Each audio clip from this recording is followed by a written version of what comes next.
Welcome everybody to Hot Program.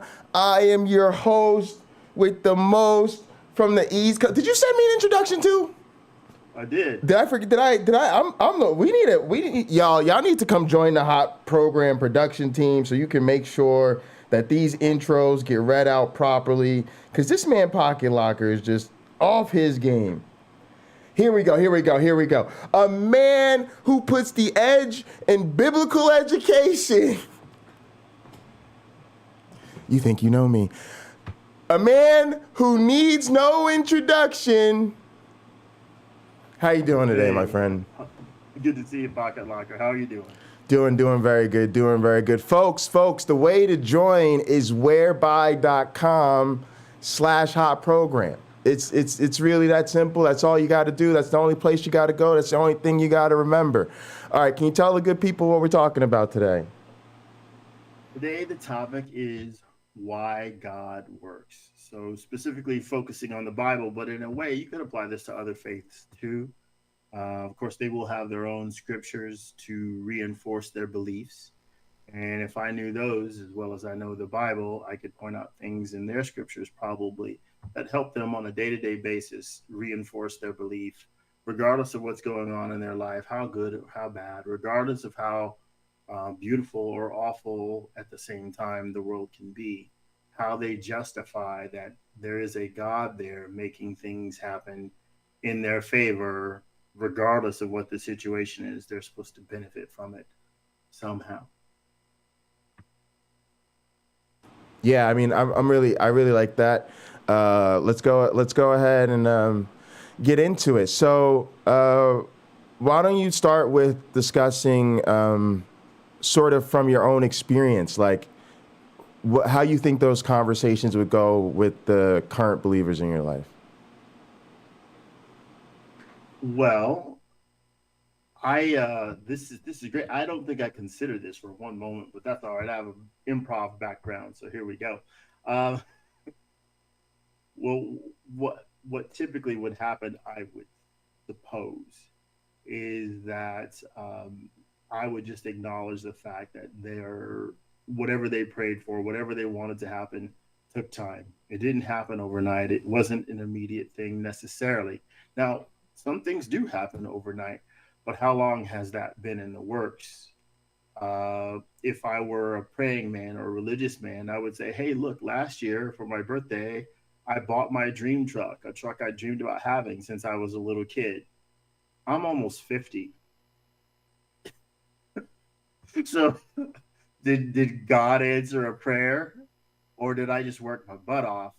And finally, I was at a place in life where it was okay for me to get something like that because I had the extra money to do it? Or is it the divine saying, this is perfect timing? As I said to the guy I bought the truck from, this is the right thing at completely the wrong time. But it had an excellent patina. I couldn't say no. So there are other things where I prayed for them. So to be clear, we're talking about the God answers my prayers, and yes, and that is the evidence. Sure. That is the evidence. A little slow on the uptake with that one. If I was waiting on him for that one, it just I don't think it would have happened without me paying. Another thing to talk to people about is, I prayed for a new car and I got it. Well, it's one thing if you bought a $25 raffle ticket and you won a $40,000 car. But if you just had good credit and you got a loan, or even crappy credit and you got a loan at like 18% interest to pay off that car, you are not the winner of that deal. The people who are at the finance company, at the car lot, they did better than you did. And I don't even know that they had to pray to get you in the door. They just had to run ads maybe. So if there are strings attached to this blessing you received, how can you know for sure that it was from God? Is it something that's just a result of your diligence, which often is the case? A lot of people's success is as a result of their diligence. There's an expression, and I forget who came up with it: the harder I work, the luckier I get. I find that to be very true in my own life and the life of those around me. You know, people work their butt off for decades. There was maybe some investments they made or a company they start finally gets bought out by a bigger company, or those investments get sold off and they reap the rewards from that. There was a quote by, I think, Denzel Washington, like, luck is when preparation meets opportunity, to speak to your point. I think I'll agree with that. Yeah. I'll agree with that. So those are things I would say. There are people in my life lots of people who are religious and faithful. And often when they give God credit for things, they catch me smiling really widely at them. And I almost feel a little bit that just by smiling, I'm talking them out of that belief without talking. Because I may know how much they invested in that, to get to that goal. And I may have even helped out at some point, or just listened to them parse out an idea to see, hey, what's really in this idea? How conceivable, how much of a reality could this thing be that I'm thinking of? And of course, celebrate the reality of it with them. Yeah, I find that to be the hard part. I feel like, I feel like you hit right on it, right? Because I feel like for so many believers, even across the faith spectrum, that's what they go to, right? It really is. I mean, in some sense, I hate to say it, but for me, a lot of times, those are the strongest cases for faith, right? Because I don't think on the other side there is really much there. But the personal experience thing is what everybody sort of goes to. And it's really hard because for me, it's an epistemology thing. It's personal experiences and even eyewitness testimony, things like that are unreliable. And we know that. And to me, part of buying into faith is sort of leaving behind that, the thinking. In other words, what I'm getting at is I think there's a lot of very strong, deliberate, systematic instruction to get you to interpret it that way, right? And another thing that I noticed is we talk a lot sometimes when we're critiquing, we're saying, oh, well, you're noticing the hits and ignoring the misses, right? And I think that that's a super valid critique. Certainly you wouldn't get away with that as economics people or science. You couldn't get away with that in your job, right? But I've been listening to some sermons and I realized that that's part of the coaching, right? Like, there's Rebecca, the great Christian, who I think participates in the atheist community a lot. You know what I'm talking about, Bread of Life, shout out, give her a like and a subscribe and stuff. But, she was really talking about how, like, a lot of times as a believer, it feels like, God is sending you through a hard time, or he's not answering your prayer. He's not giving you what you want.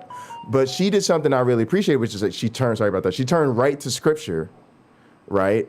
And she was able to show how this is what all the great men of God in the Bible dealt with, right? So there becomes sort of almost this, it's not that you're ignoring the misses. You see what I'm saying? You're not ignoring the misses, but the misses are part of God's plan, right? Like added value. Yeah, Joel Osteen, Victory Begins in the Dark, right? It's this is your season for God to mold you. I always joke about the refiner's fire. Hang on, got to get the refiner's fire going, but that's really how I think they see it. And I think as atheists, we have to understand that, because if you just come at them and say, hey, you're being ignorant, hey, you're just ignoring when God doesn't answer your prayers, right? They're going to actually be able to say, no, I'm not, right? I'm understanding as part of my theology that, God's going to make me endure some things and wait for my season. So the reason I'm celebrating getting this new car is not that I prayed for this new car. It's that I prayed for this car and I couldn't afford this car, right? And I had to drive this beater and everybody made fun of me for driving the beater. And then at my current job, I couldn't even afford to do anything about it. So I actually got fired from that job. I got fired from that job and I thought I was going to have to sell my beater, right? But then Uncle Larry David from my church said he needed a new assistant, and I got a 35% raise, okay? And then not only did I get that 35% raise, he said, you know what? As a company, since I go to your church, I'm gonna pay for your $2,000 to go on the mission trip I know you want to go on this summer. Because I know you want to go, and I know things are tough. I know it's a transition. But with that $2,000 that I saved from the mission trip that I had to go on for the Lord, that was my down payment. That was my down payment. So when they finally get the new truck, right, it's really a celebration of the whole entire journey, right, of how they got here. Whereas we see all of the very human, quite frankly, mundane things that happen along the way. It seems like the person in your example is the winner of the Christ is Right. They got the huge package with all the Christ is right. That's the car. Yeah. You got a refrigerator and rice-a-roni and rice-a-roni, whatever. Fantastic example. But yeah, that's I think that's so huge. And what do you say, right? Like, here's part of the problem I have with this is it's really hard, right? And I have this struggle where if somebody says something like that to me, I want to get into it because now's the time. I just got my answer to what do you believe and why do you believe it, right? But at the same time, it's like, is now really the time? Is the middle of somebody's birthday party the time to tell them they've been demoted, or do you? You want to let them savor the moment. I think it depends. If it's a person who really needed a victory and they've seen a streak like that, even as a non-believer, I probably would say, well, then amen. If that's what they believe and they think it really is that God is being the source, let them have it. Right. Them have it. I have a friend who he's quite successful, and he often talks about how much money he makes, or he got this on this deal, this on that deal. And while he's telling me about his victories, he doesn't need to hear about any of mine. He just wants me to know he's doing well. He wants me to know he's doing well. Right, right. Just let him have it. Just sure that's your victory. Stay awesome. Keep up the good work. And, because to some degree, we know how much they needed it. We know how much they deserve it. And, true. Yeah. If we could have helped, we would have, right? Or we did help along the way. Sure. Yeah. So I would say let that person enjoy their victory until if they try to say, and God could do the same thing in your life. If they hit the ball over the net to you like that, right. Yeah, then they've invited it. It's okay to say the person really needed it, right? They really needed a win. Just say thank you for letting me know and let it drift. Who cares? Yeah, no, I think that makes a lot of sense. Another thing that I think this kind of touches on is community. And there's a certain way in which faith communities seem to support each other in such a way that makes it that much easier to feel God. Like, why we're saying, like, why does God work? Well, I think part of it is you get in this community, right? And everybody else in the community, at least ostensibly most of the people, have the same ideas, the same beliefs, the same support system. And so more than just, I got a crowd to hang out with on Sunday morning, you have a very strong, like, identity group. And part of that I noticed is there's a lot of what I call inside jobs that, like I said, I think it's very related to what we were just talking about, but they're very much inside jobs, but they're very easy to interpret as God. So one example is like church I was playing at. It's like, their motivation is incredible, right? These are people who, packed up their lives, moved to a different part of the country just to plant a church. They had to relocate homes. They sold their houses, bought new ones, had to come here and find housing, had to find jobs. I mean, they literally just picked up their whole lives and went to follow Jesus, right? And so when you ask a lot of them their story, because you should ask that story, like, wow, how did you, come to be here in that incredible circumstances? A lot of it really is the very community that you're interacting with is the reason they're here. So some of them will tell you, like our pastor will say, I heard it when he was vision casting, because he was going around on tour, kind of the other ministries and other, campuses and stuff, and casting his vision for this ministry. So they saw that and they were like, oh, God's placed a calling on my life to follow this person. You see what I'm saying? And then you're like, well, how did you get established here? It's like, well, so-and-so that came with us too, they needed a little help, right? So they needed a babysitter or a dog sitter or whatever. So that's how I got my first job. But if you ask them, they will tell you, oh, it was a total God thing. And they say it just like that. Those are the exact words. It was a total God thing. And I can't tell you how many times I've heard that expression. So again, you can tell that not only are they so much more likely to have that kind of thing because they're in this community, but there's also the cultural group rhetoric of this is our line, right? Yeah. Something great happens, we go straight to it was a total God thing. And since you're in this community, that makes sense. If you come to the atheist convention of Austin, I've never been to any of these things, but if you go to one of them and you say, oh, it's a total God thing, everybody looks at you like you got 8 heads, right? But if you walk in there, you're like, oh, my testimony, it's a total God thing. Everybody's like, yeah, definitely, I understand that. I attended an atheist convention when I still believed in God. Because Dr. Robert M. Price was there, and I wanted to ask him questions face to face. Sure. Showed up with my little notebook and got to ask questions, and people were very kind to me. And I was, oh no, I'm not an atheist. I believe in God. I was like, you do? Why are you here? I was like, I wanted to meet Dr. Price. I had some questions for him. Wow. Aaron Ra, I met him. Nothing but nice. Richard Carrier, nothing but nice. Hector Avalos. Nothing but nice. I think I even met David Silverman there. I see. At some point, I did meet him, and I don't. You're not sure if it was there or not. Yeah. Probably that.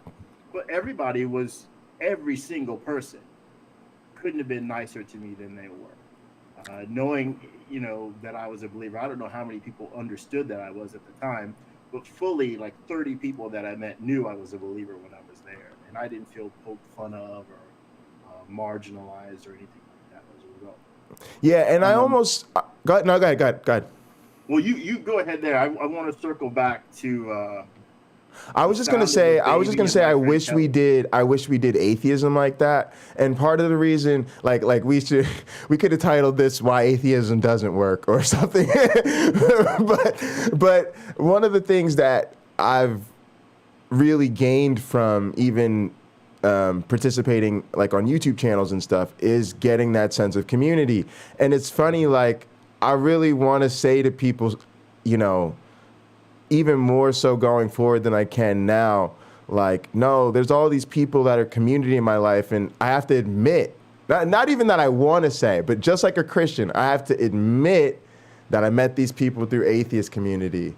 Like, why did I order more workout? I just ordered like dumbbells and a kettlebell and stuff to help me get in shape. Well, why did I do that? Well, it's because, during the pandemic, I bought myself a home gym, but I was so busy with grad school and finishing PhD, I never put it together, right? And so I have a home gym, and I just haven't really like given it the TLC it needs to like get it going. You see what I'm saying? But I heard Pine Creek and Nathan during their challenge. I was on that stream kind of kicking it. And I was like, oh man, I got to get my ass in gear, because now there's people in my community that they're active, and it gives me like a little bit of motivation, right? Like I should get with them and do something. They exercise, and let me get back into my diet and exercise.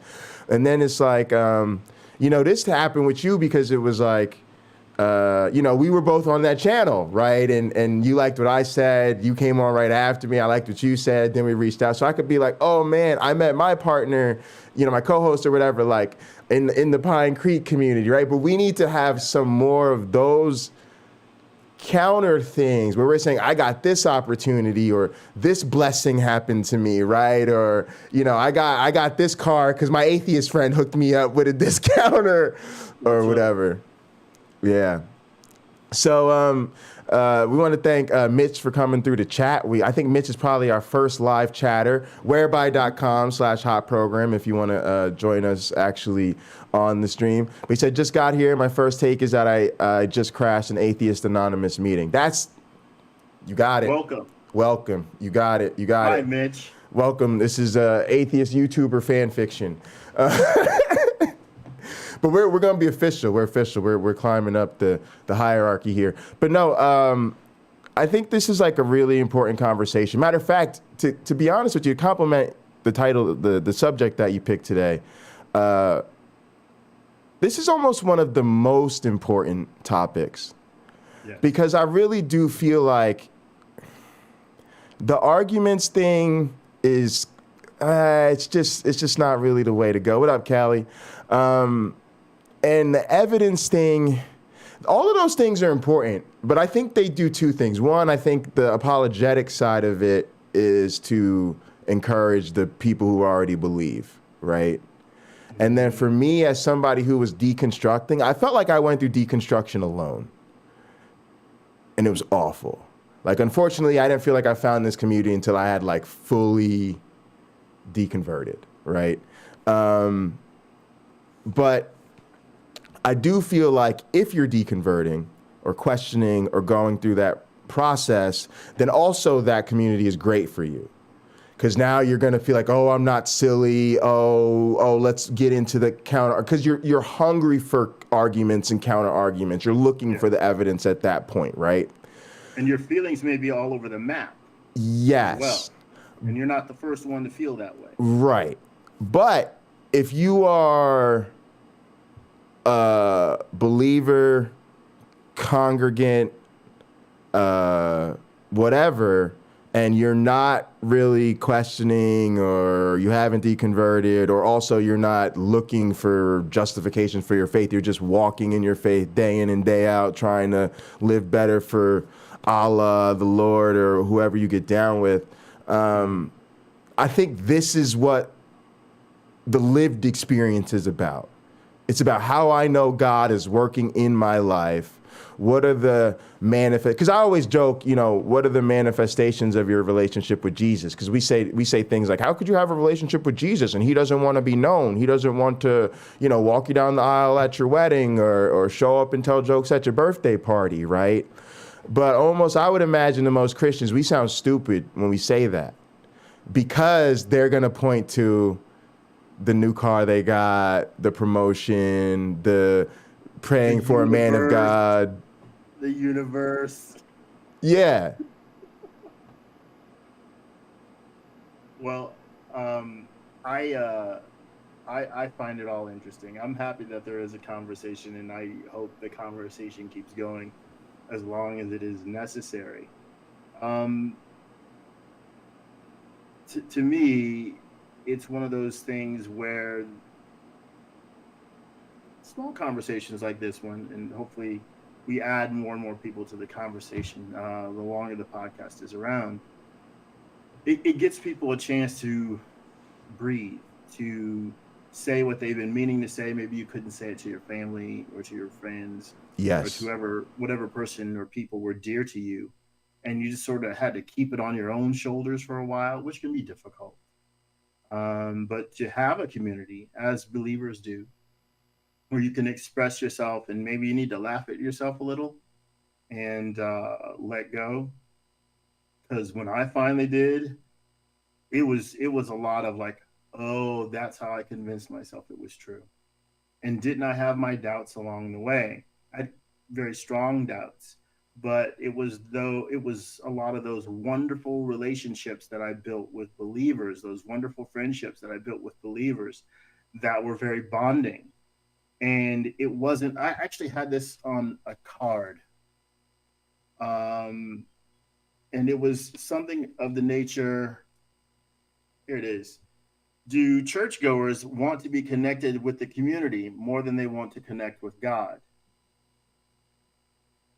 Yeah, so in the in I the think in the so. chat, Mitch said, "I'd say the community thing is what keeps a lot of folks within the fold." Yeah, I'll try to definitely, if you catch the replay, try to watch it with the chat replay on. But I agree, and I was thinking the same exact thing. I was thinking the same exact thing, that for me, coming out of it, the thought of losing God was one thing, but the thought of losing the community, disappointing my friends and family. And then even when I knew it, even when I knew I wasn't a believer anymore, I still called myself a Christian. Like, I still consider myself a Christian atheist, because it was like, I couldn't, I could be fine not believing. That was fine. But the thought of no longer identifying as a Christian, what that would mean for my friends and family, I mean, for my personal identity, that was devastating. And another thing that's very interesting about this is generational effects. Okay. So I think my mother should deconvert, because I think she's like young enough, smart enough, like she'd be fine. Okay. But what I Mm-hmm. think about sometimes is me coming out to her and saying, "Hey, mom, I don't believe these things. I have issues with these things." You know, my mom's like loving, cool. She gonna try to be like Rebecca about it, more or less, like a supportive mom. Like, how do I, love my son and stay in the faith too, right? But if Mm-hmm. she were to go through a similar process, her coming out to her mother, whole different ball game, right? So a lot of Sure. us, that's the difference between coming out to your parents versus your grandparents, right? And that generational difference, especially, I hate to say it, if your family has been upwardly mobile, such that the further you go back, the more people sort of lived feeling like God took care of their day-to-day needs. Like, one thing my mom would be okay understanding if she did let go of her faith is that, like, her security's gonna be all right. She all right. She's retired. You know what I mean? She's gonna be all right. But Mm-hmm. my grandmother, thanks God for the fact that she's not destitute, right? Right. And Right. she doesn't sort of have some of those educational, career, and sort of secular accomplishments that to them it would just be like devastating on a whole new level, right? Like Sure. a need for like psych. Now, again, it's a tough one, because I still don't think that I tend to hear a lot of times people almost thinking like certain generations or certain people are like too old, like just let it go, like they're beyond the pale. How do you feel about that? Because it's a tough one, Yeah, right? you saw my heavy sigh. I have an uncle who's having some serious health issues, and he and I will talk. And this is a guy who, in his younger days, the loudest talking person in the room. He got everyone laughing and smiling and enjoying themselves. And to some degree, I patterned myself after him for that, because I just saw that he was uplifting. And if you're going to be, that might be how you want to be. Go, yeah, that might I be the way want to to be. go, Yeah, right? I Yeah. think that's fantastic. And he and I we were having a talk, and I didn't know how sick he was. My aunt, his sister, told me how sick he was. I hadn't realized it.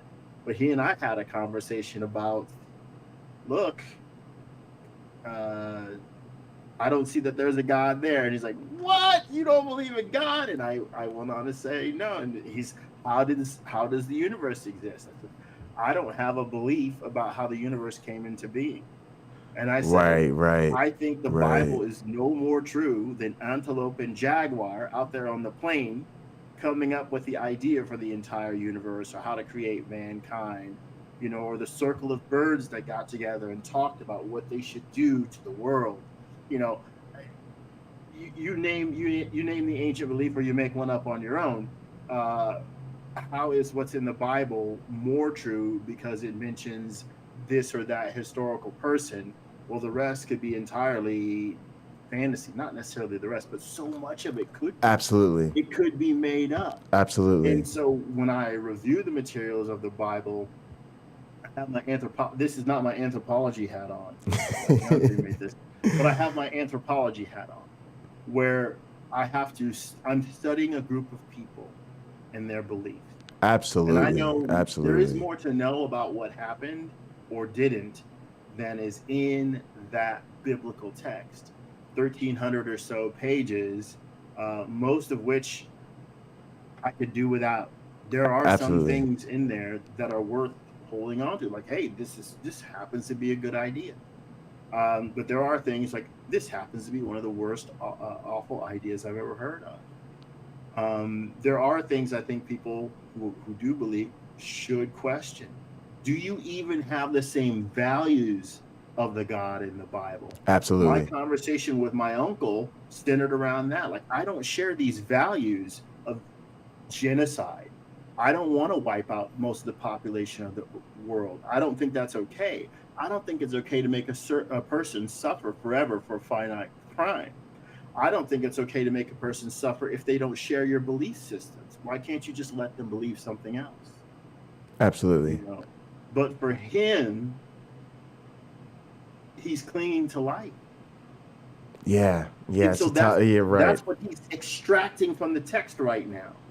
Regardless of what he reads, that's his focus, right? He's clinging to life, and he knows he might have to transition from this world to the next. There may not be a next one. Just transition from this one. He's gone. His bones, his flesh, rotting in the ground. So how did that conversation go? Was it like, because it sounds like it wasn't hostile, like it wasn't like he wasn't angry at you for saying that. It got loud. Oh, okay. It got loud, but not angry with me. I'm going to circle back to a note I wrote down a moment ago. Sure. So my uncle was like this baby I saw. I was waiting in a doctor's office, and there was a woman with a young baby there, and I don't know how old the child was, but it was at that age where it was as if it was the first time this baby had heard an echo of its own voice. So it just sort of went, ah, and it echoed in the room. And I saw the baby look around like this.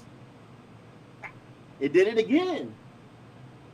And I looked over at the baby and I said, yes, that's you. So it knew, I think it recognized its own voice. For the first time, yeah. Or I was seeing maybe one of the first times. Right. Right. It might have done it 1,000 times at home, but it wasn't at home. It was somewhere else, and it's still true, right? Yes. So my uncle is exclaiming, it's got to be true.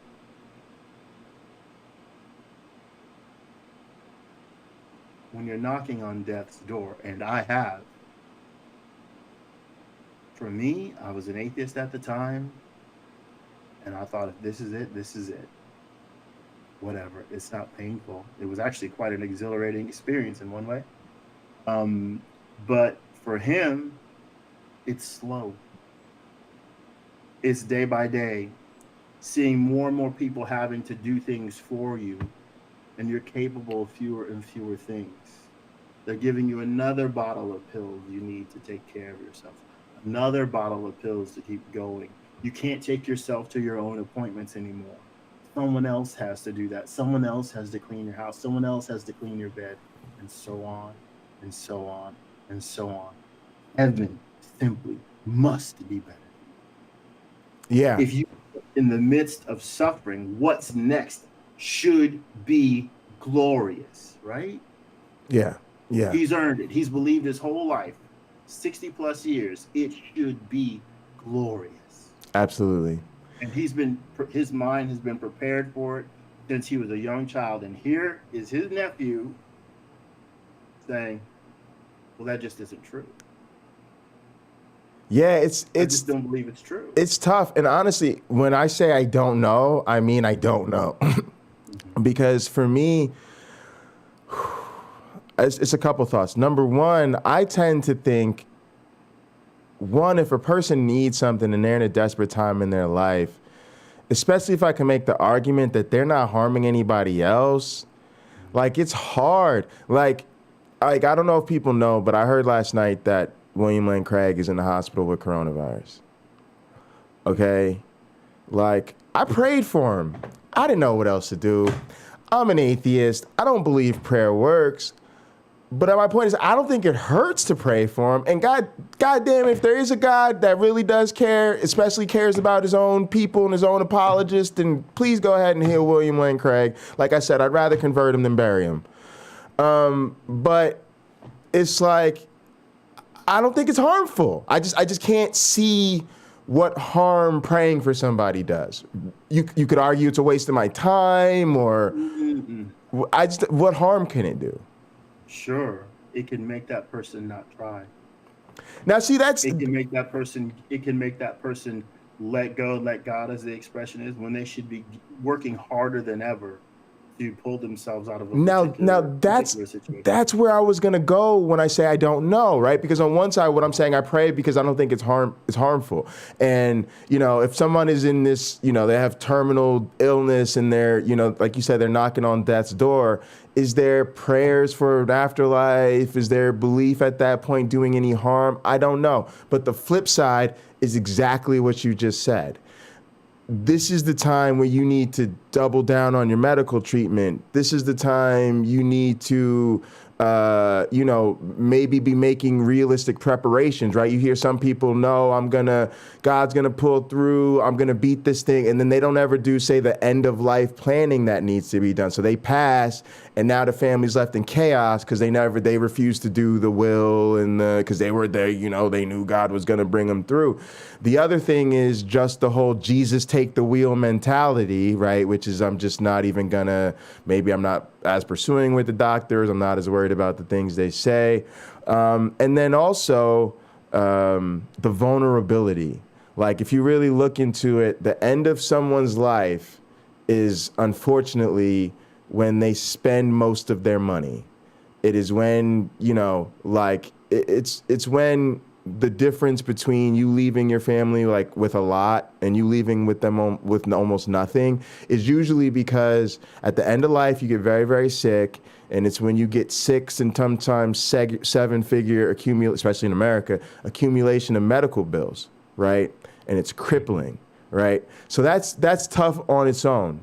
But now imagine if you're also suspect to faith healing, right? And on top of that, you want to fly to see Benny Hinn. You want to fly so this person. You want to send offerings to this ministry for healing. You want to send offerings to that ministry for healing.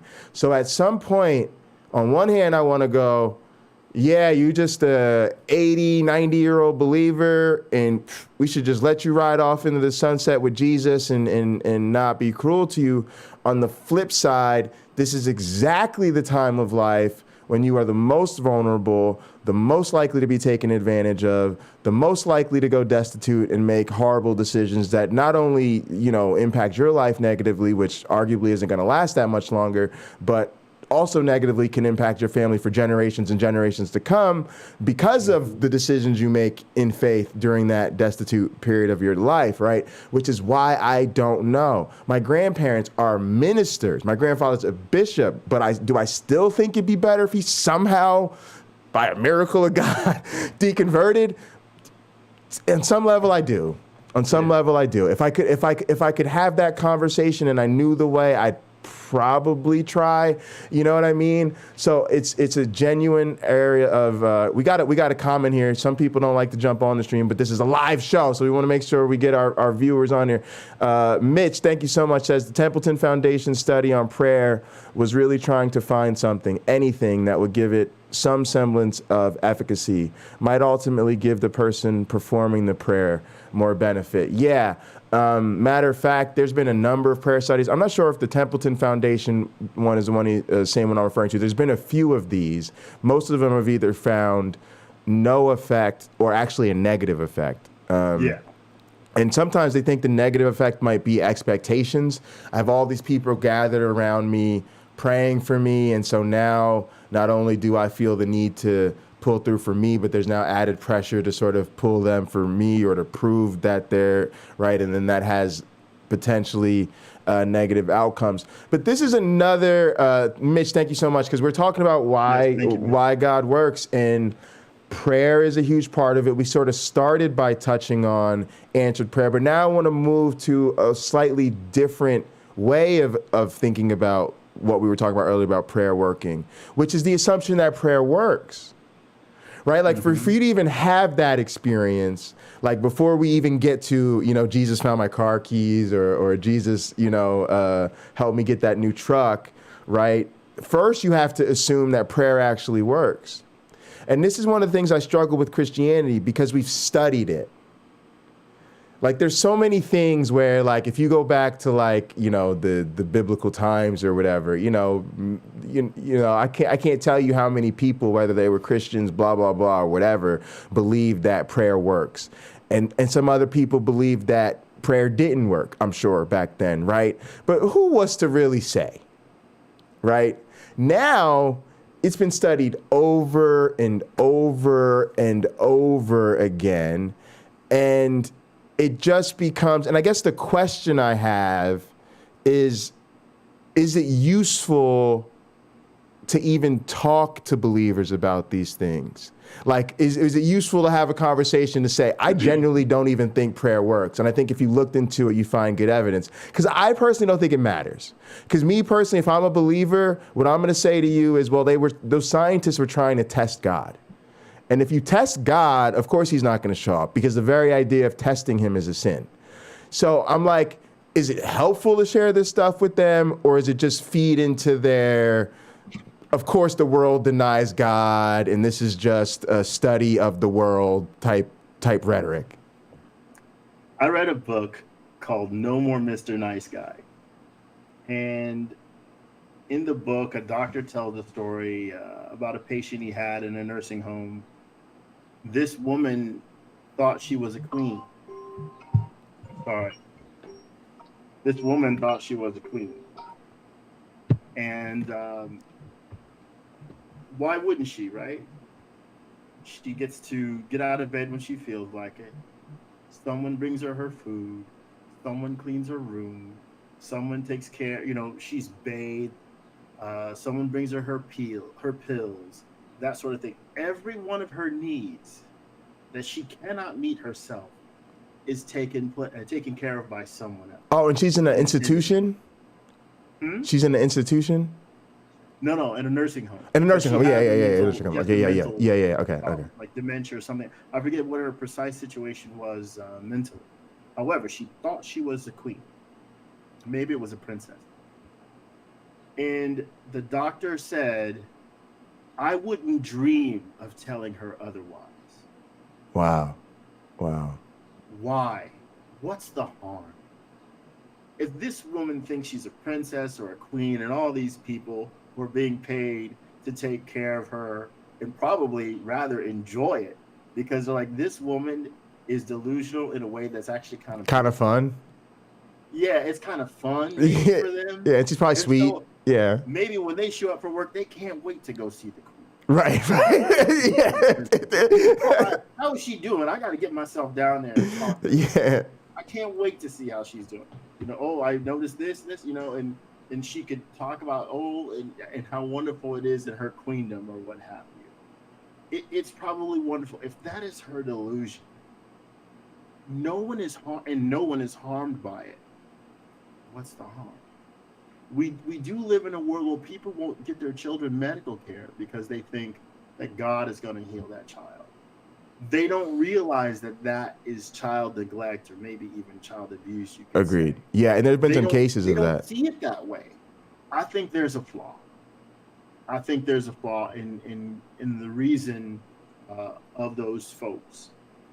It's a shame, and I don't know how common it is, but you know, there's more than one story of something like that happened. Even in adherence to, they think they're adhering to the. Hang on Bible. one sec. For Jehovah's those that are Witnesses- interested, Seth Andrews did a really, the Thinking Atheist. He did a really good podcast on faith healing. Keep going.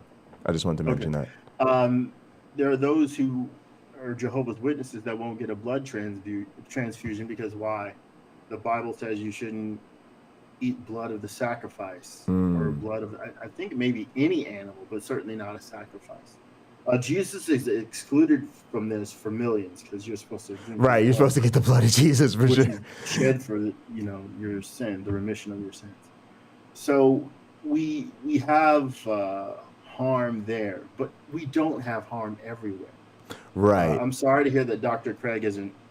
Well, yeah. He's got corona or whatever. He's not 1,000%. I do hope he gets better. I hope he has a complete recovery because I know that can be rough on people. I lost a friend to it, and probably most of the people listening. Yeah, I lost a family lost a member. We've family all lost people for sure. Yeah. So, my point of view is, I think there are going to be those times where you do want to step up and say something. You do want to step in. If I had a neighbor or a relative who wouldn't take their child to their sick child to the hospital because of their faith. Oh, I see. So you're saying you've got to make that Take the evaluation. kid to the park and end up at the hospital. You've got to make that assessment. So the queen in the hospital, right? She's not the hospital, the nursing home. She's in the nursing home. She's isolated. She has very little influence on, having other people make bad decisions. Maybe her family and friends come to visit her and they think it's a little funny or whatever, and the doctors and nurses, but it really doesn't negatively impact other people. And so you've got to make that sort of a case-by-case assessment of the person's sphere of influence, the person's likeliness to you. Like, in other words, like for my grandmother, I remember my grandmother got cancer. Now, she prayed and she believed that if she was meant to beat the cancer, God will. And she already hedged her bets, you know what I mean? Like, if it's my time, it's my time. But if it's not my time, God, or whatever. But our thing, to your point, is she still went to the doctor. She still did all the oncology stuff. She still did the chemo, whatever it was that she had to do, right? So for us, it was, I guess, a determination that her faith was not interfering with her pursuit of medical care. She also felt that having the best doctors were a blessing, right? Okay, so as long as you're on that side of the fence, then it's a little okay. I wanted to touch on something else, and then circle back to whatever note you had. The note I had was just, because it came up briefly, as far as why God works, the certainty, right? It struck me when you talked to your uncle that one of the things he asked was, where's the universe come from? And one of the things that strikes me about faith is that it really tells you that you have the ultimate answers to life's biggest questions. Oh, yeah. You don't have to put any work into getting them, but they're there, right? But then there's like this other level, because what we're trying to get into is like, how does it work? Like, what does the community do, or why does a person? Because for most of us that are non-believers, we just don't care. Like, I don't know where the universe comes from, but I have no expectation. Like Neil deGrasse Tyson says, the universe is under no obligation to make sense to you. So I just don't feel like it matters. Like, I don't feel like I have to know where the universe comes from. It seems pretty obvious to me as a primate, as some monkey with glasses and a burgeoning YouTube channel, that there's really no reason I should know where the universe comes from, right? Like, why should I know that, right? So not only does, to me, somehow God give you those answers, but he also gives you a conviction that you need to have those answers, right? Because then when you start to talk to people of faith, they're like, well, how do you explain how we got here? How do you explain the ultimate meaning of life? You know, where does the universe come? Look at the trees. You know, and to them, there has to be an answer for all of these things. And for us, there just doesn't. Yeah, if you believe in the God of the Bible, I want you to look up the word tree. Like go to Bible Gateway or something like that, or get your concordance out. And I want you to read every single verse with a reference to a tree. And if you're still a Christian at the end of doing that, I want to know. Did you really even understand what you read when trees are people? And my favorite verse about that, I see men as trees walking. You are flat out being told to your face. Yeah, Mitch added another one. Are do you get your morals from? Where do I get my morals from? Well, Mitch, hold on 1 second. I'll be right back. But yeah, this is such a great, these are all such great examples of this need for absolute truth, because I feel the same way about morality. It comes up every single time. How do you have an objective moral standard? And I just go, I don't. And then I just move on. But it's so devastating to people. Go ahead. Oh, is this where you get your morals? As a child, I used to pour a bowl of cereal, and sometimes the prize would slide right out into my food. As a child, my morals came from comic books that I read. It came from life experiences. I know, Mitch, he's jabbing. Gentle ribbing, but my morals come from me being outraged at what I see, or inspired by what I see. Absolutely, it does. I think, and I can even give credit to the Bible. When Jesus is saying like you shouldn't lend money on usury. Yeah, maybe you should make a small profit, which is still usury, but 18% interest, 22% interest? No, I don't think that's right. Yeah, maybe your judgments should be just, and not just to make you have a higher stature. When it says you shall not be a respecter of persons, treat everybody the same. I think there is something to that. Is it even moral for a church to have a VIP section? Aren't all the people there very important people? I was listening to a documentary on Carl Lentz, and it mentioned one of the Hillsong churches had a VIP section. That sort of thing kind of offends me. Really? Yeah. I didn't know that. VIPs in the front row, that sort of thing. Now I know churches sometimes do that with like ministers, and that's a little bit like, okay, whatever, they're men of the cloth. But a VIP section. Look, if you're gonna, that's wild. If you're gonna come up and say a few words, maybe you should be in the front row and not the 95th row, where everybody's got to wait 3 minutes for you to get up. No, absolutely, yeah, exactly. Have somebody help you up the stairs. Yeah, I mean, it's one thing to be dignitaries, but a VIP section, that's wild. But yeah, I think to Mitch's point was just that's the other one that goes with having to have all the ultimate answers, right? They've got to have yeah, Callie, there's the VIP section, which, by the way, the VIP section for this live stream is whereby.com/hot program. That's how you get your voice and your mug on the stream, and you can really tell us what you have to say. You put yourself. Oh, and Mitch said, I do events for some religious groups, and we definitely have VIP considerations. Wow. That is very interesting. I want to circle back, and thank you, Mitch and Callie, both for your comments. I want to circle back to where the universe comes from, this sort of question. Yeah, the ultimate Personally questions. Speaking, if I could give you in sufficient detail the origins of the universe, it would not change the way I live my life. I don't believe it will, I should say, one bit. If indeed the God of the Bible, instead of antelope and jaguar out there on the plains, if the God of the Bible created the universe, he came out of his own darkness that he was happy with, evidently, created some light, and then the rest of the universe.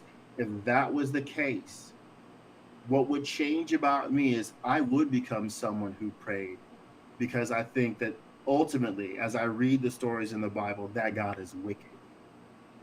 And I would pray that he would not be wicked any longer. Yeah. I mean, to be honest, like, I don't think this is a problem, right? Like we talked about this briefly, I think maybe the last episode, just how few Christians read the Bible. But I just, I have a hard time really believing that you could really get through it and hang on to it.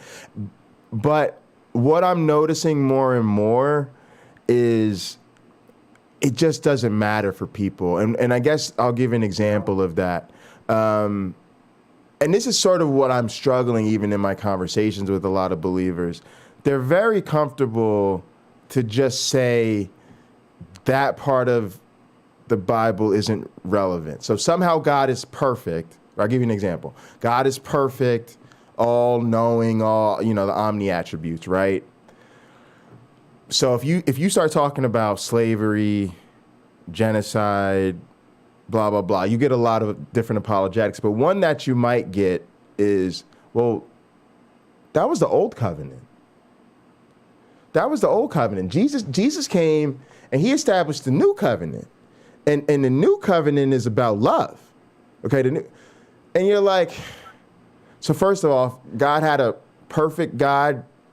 to revise the covenant, right? And he told these people like 9,200 times to stop sleeping with sheep, but he couldn't muster up a don't own other people. Like he just couldn't get that one out. And so you have to ask yourself, how does God work? Part of the way it works circles right back to community. It's living and worshiping and working and all of those things in a community of people that helps you resolve the cognitive dissonance, right? A community that's going to remind you, oh, that was old covenant, not new covenant. In other words, the apologetics sort of get baked into the community. And I hate to say this, I think there's a really good reason a lot of Christians don't read their Bible. Yes. You don't have to. You don't have to. When I was a Christian, I felt like I should read my Bible, and I opened it up and I followed along in church. But why do I need to go home and study the Bible? I have a personal relationship with Jesus. I've read plenty of the Bible. You see the Bible as a tool almost to get you to belief in the death and resurrection of Jesus, at least for a lot of Protestant Christians, right? Mm-hmm. And if I already have that, then what do I need? What do I need it for? But here's where I think it's so powerful. Like, we need to encourage them to read, because part of the way I think God works, especially now, today, is by burying the superstition. Let's not focus so much on the superstitious aspects of it, because you mentioned the tree, right? Mm-hmm. Let's go with like the fig tree example. Okay. The fig tree example makes no sense. No sense as Jesus cursing a fig tree. No sense in terms of any sort of biological truth, whatever. The only way it makes sense to me is very clearly like this whole thing about the temple cult and the destruction of Jerusalem and all this type of stuff. And my point here is like, why are people so comfortable ignoring the weirdness? In other words, there's a certain way that the community allows you. All right, let me keep it 100. Let me give you very direct examples. I heard a whole sermon one time that was about, it was almost like the Passion of the Christ gore porn, where the pastor just preached for about an hour about all the gory details of Jesus's resurrection. Now imagine them driving the nail into his hands, and, would he really have died of asphyxiation? And, what would it have been like if they broke his bones and all this stuff, right? I mean, we're just here for and you're just imagining, right? This is just like literally horror porn, right? But lost in all of that is that God sacrificed himself to himself as a total act of Jewish blood magic to redeem the world from the corruption that he created, right? That like, you never have to say that.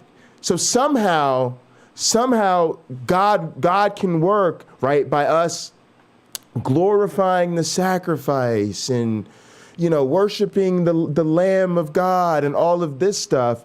But you never have that conversation of a believer and be like, so, you know, you believe a bunch of Hebrew ancient blood magic, right? Like, if you said that to them, like, no, right? But it's very clear. It's so clear in the Bible. So somehow part of it is the identity, the culture, the community allows you then to forego all of that. So then you could just focus on Jesus, help me find my keys. Jesus, help me get a new car.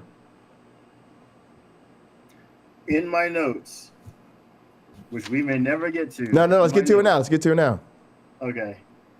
It says, don't be disappointed if you don't get what you want from the anointed. After all, he is Jesus Christ and not Jesus Christ. I made that up. But part of that is to say the Bible is often taken a la carte by the believer. I'll have a little bit of this, a little bit of that. I'll take 2 scoops of the macaroni and cheese. Give us the quote. Give us the quote one more time. Give us the quote one more time. Sure. Well, I'm quoting. I'm saying. I'm not quoting anyone. Don't be disappointed if you don't get what you want from the anointed. After all, he is Jesus Christ and not Jesus Christ. I just love that. My main man, Jesus. Worthy. But yeah, no, I think the a la carte, Mitch even said believers have a super tough time reconciling the classic theism property claims with the Old Testament God modus operandi. Best not to read the Old Testament critically if you want to hang on to the faith. I'll agree 1,000%. And Mitch, that's what did it for me. When I sat down and said, okay, I'm gonna look at this like I'm an outsider and be careful about my reading and careful with my interpretations and ask questions of people who know more than me. And I had Young's literal translation open. I had a King James and another Bible open at the same time. King James is pretty, so it's easier to read. If something seems too vague, I could go to one of the others, and I was fond of looking at the literal translation because I knew it would probably be the toughest one to stick to because I knew they weren't being literal all the time because the Bible says sweet poetic things. It doesn't get any better, perhaps, than Saul's armor bearer. I am with thee according to thine own heart. I'm sorry. There's just, you're not going to find anything prettier in there. And if you do, let me know. But that's probably not what was initially written. Something like that was, but the translators of the King James, they really knew how to talk to people. They knew how to reach people. In today's terms, that sort of language is almost theatrical, or it is theatrical in its presentation. To read about the genocide, to ask questions, where is the Egyptian evidence for these plagues? Where is it? It's not on some stele somewhere. Excuse me, on a stele in 45 different places. Right. This happened. Right. And yeah, maybe they only want to count their wins and maybe they puff themselves up a bit. But the best way to puff themselves up is that their civilization survived those plagues that were put on them by another god. Yeah, the Jews Yahweh, or the Hebrews Yahweh, really inflicted these terrible things on us, but we are still here.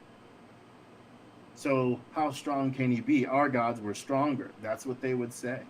Yahweh may have won the day once or twice, but our gods saw us through, and we are still here. We are proud Egyptians. Yeah, and so been painted on the wall. So you talked about taking the Bible a la carte, and I think that's the same thing. I think people of faith do this a lot. Because you got a bit into the history, right? And it's like if the history points to it, right?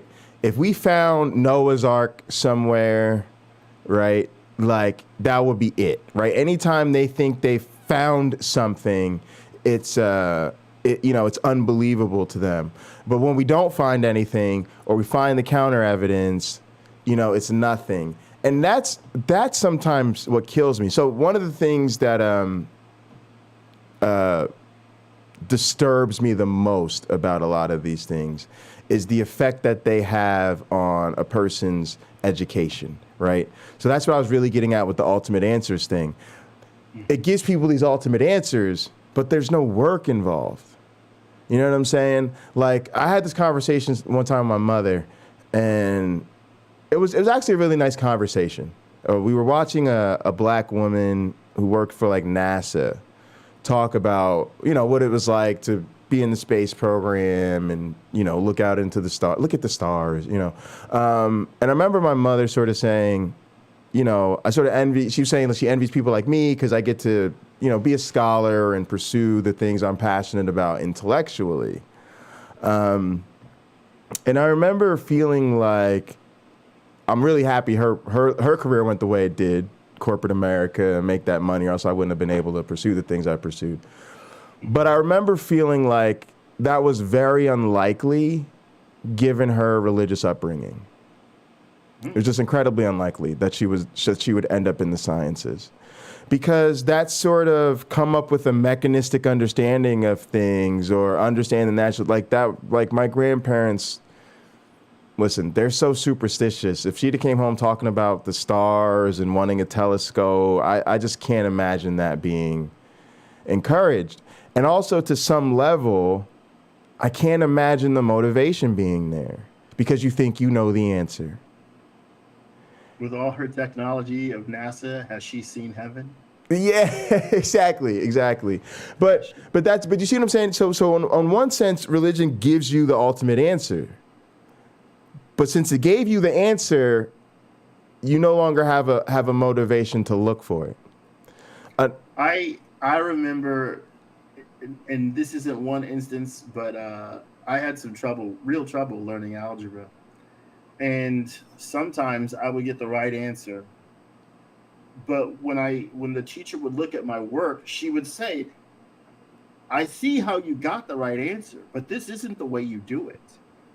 And it's not like I had discovered a new way to do algebra. It was a coincidence that using what I had written down, I could come up with the right answer.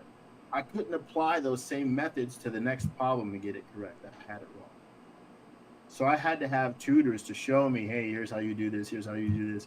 And I just had the hardest time getting it. It would be so nice to have a system in place where I didn't need to know those things. I didn't have to know. I asked one of my brothers about this. He was an adult at the time, and he goes, if I need to know, I just pay somebody to figure it out. And I thought, well, when I get older, I can pay somebody to figure it out too. Well, I think I could probably type an algebra problem in Google now and get it to spit out an answer for me. But I don't. I'm sometimes required to use algebra in the career I have now, and I do. But it's based on those simple things people were trying to show me back in 8th grade and 6th grade and 7th grade to get it. The fact is, there are lots of questions, and it's not so simple as having an answer. We have in law, there's something called prior art, meaning this existed prior to maybe your company coming up with it, like the Hyperloop. This idea is over 100 years old. It's not new. It was made before Elon Musk was born. It's not new. So an idea like that is prior art so he can't own the copyright on it anyway, the patent on it. All right, wait. Oh, you just got us somewhere that I think is actually really good too. But go ahead. Yeah, go ahead. So we know that the Hebrew religions aren't the oldest ones. There are other religions that said their God made the universe. Their gods made people. Their gods made the earth. Their gods made water, fire, metallurgy. things like that. There is prior art. So when the believer in Yahweh steps up and says, hey, our God is great. He provided us with all these things, made the world, made the universe, and so on and so on. And they can do it with such a wonderful look on their face. Yes, that's what they believe. But it's to the lack of knowledge that other cultures had pre-existing beliefs, or their gods did the same thing, or it is the denial that those other cultures' claims are valid. Yeah, so Mitch had a great comment that he says he now looks at it as incoherent mumblings and it doesn't compute. But to go to your earlier point, he says there's a clash between the priestly cult and the royal lineage, and the tensions permeate that period. And so you would expect that one group would capitalize on the failure of the other and commit it to stone, right? In other words, we don't see evidence where we should see evidence. And this is always how I looked at it. I always looked at it as like layers. And sort of one layer is we don't find evidence for faith claims where we should. The second is when we do find evidence, it never holds up. The third is we would expect to find evidence based on other theories, different theories of history, different theories of evolution, naturalistic theories. All the evidence that we do find tends to support those claims. So it's just this pyramid of evidence, and none of it favors theistic claims. But the thing you just got into that I think was really what I was going to touch on was so much of that depends on exactly what you were talking about, which is pretending that it's original. Part of how God works is by making you think that your faith is the creation story. Oh, it's the origin story. It's the story of redemption. And by getting you committed to that, it feeds right into that need for absolute knowledge because you think you're directly tapped into the source. But for most of us, it relies on a complete denial of reality. I have a scripture. Go ahead. Can you put up Deuteronomy 6:13 through 17? Oh, yeah, sure. It's Let in me, my notes. Please. Yeah, absolutely.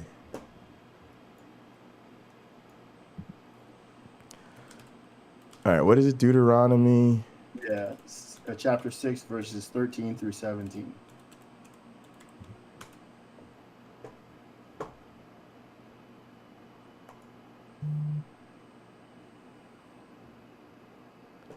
All right. All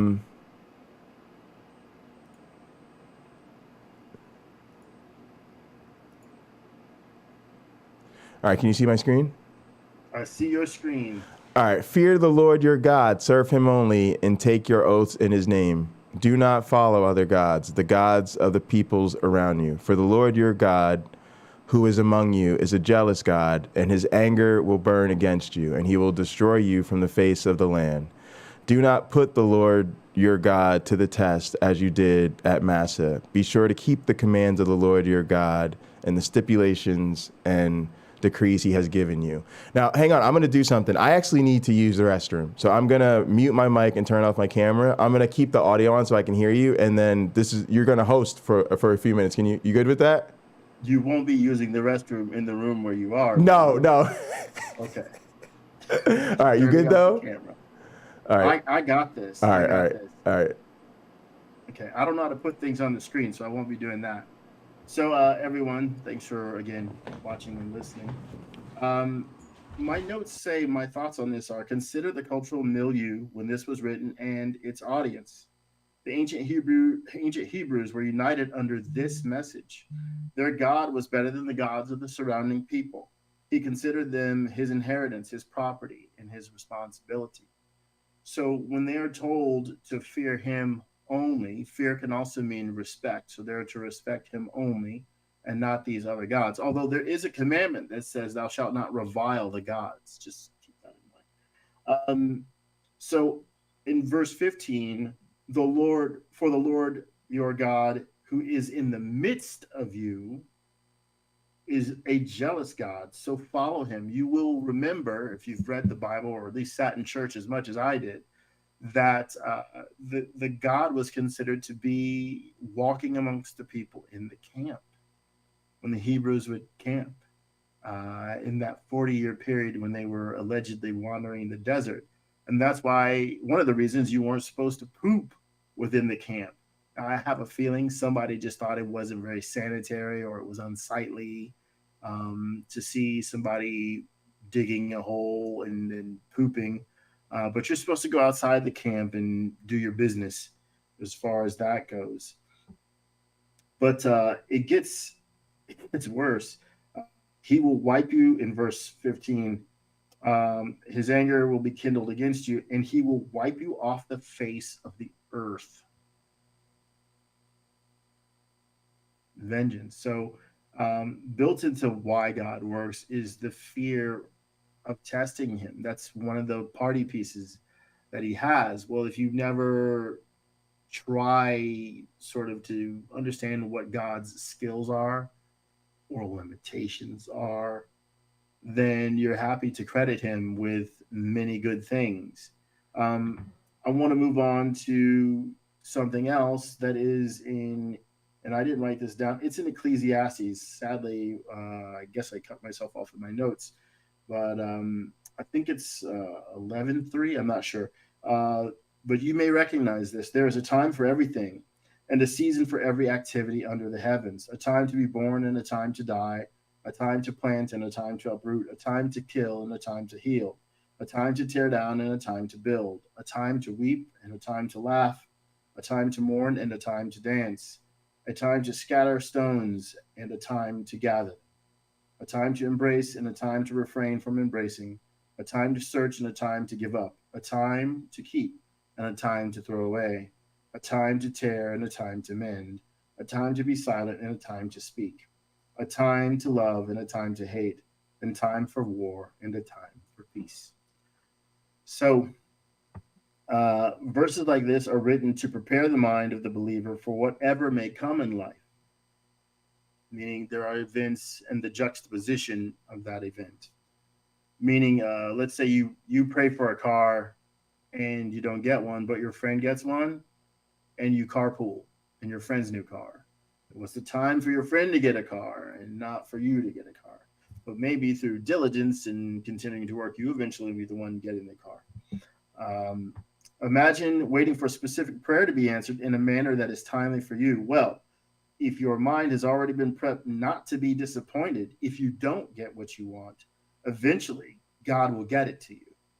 If you are a con artist pushing prosperity gospel, this is definitely in your toolkit. This idea of things happening in God's time is often reassured by fellow believers, which further influence the strength of the argument. So maybe someone would pray that a specific person would go out with him, or that they would pass a particular test. They don't pass the test. What do they learn? Study harder and sooner the next time. They wanted a promotion. They don't get it. Well, God has something else planned for you. And like Jay's example, Uncle Larry David at the church ends up hiring you, and that works out better for you anyway. So in LA Church of Christ, I would hear people say, "Oh, that's totally God." I would hear that expression, and no doubt I repeated it more times than I care to know, because I'm sure that was my thinking at the time. 2 Corinthians chapter 12, 6-10. For I thought that, for though I would desire to glory, I shall not be a fool. For I will say the truth, but now I forbear, lest any man should think of me above that which he seeth me to be, or that he heareth of me. I'm going to stop doing this King James stuff during this, I think. Unless I should be exalted above measure through the abundance of the revelations. My glucose meter is going off. Unless I should be exalted above the measure of abundance of revelation, there was given me a thorn in my flesh, the messenger of Satan to buffet me, lest I should be exalted above measure. I think the rest of you know where this is going. For this thing I besought the Lord thrice, that it might be departed from me. And he said unto me, my grace is sufficient for thee. That's important. My grace is sufficient for thee, for my strength is made perfect in weakness. Most gladly, therefore, will I rather glory in my infirmities, that the power of Christ may rest upon me. Okay, here we go. So my thoughts here is, don't be disappointed if you don't get what you want from the anointed. You've already heard this if you've been listening the whole time. So the power of this is that he says further in that 2 Corinthians passage, therefore I take pleasure in my infirmities, in reproaches, in necessities, in persecutions, in distress for Christ's sake. For when I am weak, then I am strong. Basically, this is reinforcing the fact that it's okay that it's not okay. It's okay that it didn't work out. Now, that's actually probably true most of the time, whether you believe in a God or not, because in life, we keep moving through life, right? We keep traveling forward through life, and that's only a good thing. And to find a strength in your weakness is not a bad thing. It is a good thing to sort of like a phoenix rise from your ashes, if you will. But to, I'd say, embrace this fully, you're sort of dismissing perhaps the goodness of what could have come from you actually getting what you wanted. If you're a little kid and you're praying to be a millionaire by the time you're 14 years old, and your family's in poverty, you could probably lift your family up out of poverty if you got the money. I don't think you'd be worse off if it came to that. But for most of those 14-year-old kids, it's not going to happen. They'll never be millionaires. At this point, with wages the way they are, they probably would earn $1 million in their lifetime on average, but that's everything.